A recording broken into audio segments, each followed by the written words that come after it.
কলিজা কাঁপানোর মতো কিছু কথা। মানুষের সাথে তুমি কত মজা করেই না কথা বলো, তবুও আমার বেলায় কেন তুমি এত গভীর? আমিও যে চাই তুমি আর 10টা মানুষের সাথে যেমন ভাবে কথা বলো, আমার সাথেও সেই একইভাবে কথা বলো।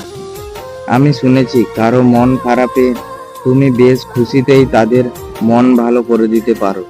আচ্ছা, এই যে তোমার কারণে আমার বারবার মন ভাঙে, তুমি কি একটিবারেও আমাকে হাসাতে পারতে না? নাকি আমি সব সময়ের মতোই তোমার কাছে একটি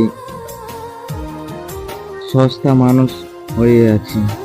আচ্ছা, এই যে তুমি প্রতিদিন মনে নিরানন্দে আনন্দ নিয়ে বাইরে ঘুরে বেড়াও, ফেসবুকের প্রতিনিয়ত নিজের হাসি মুখের ফটো আপলোড দাও, বলি আমার কথা কি একটিবারও তোমার মনে হয় না?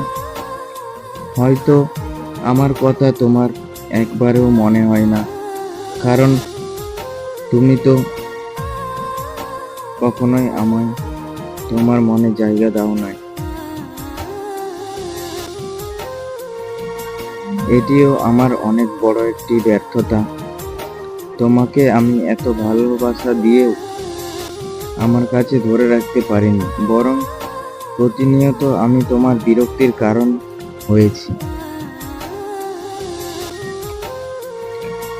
আমার তোমাকে অনেক কিছু বলতে ইচ্ছে করে, তবুও মুখ ফুটে কিছু বলতে পারি না, কারণ তোমাকে কিছু বলা যে বারণ। অন্তত এর মাঝেই বলা হয় আমার যন্ত্রণা আর তোমার না বলা কথাগুলো।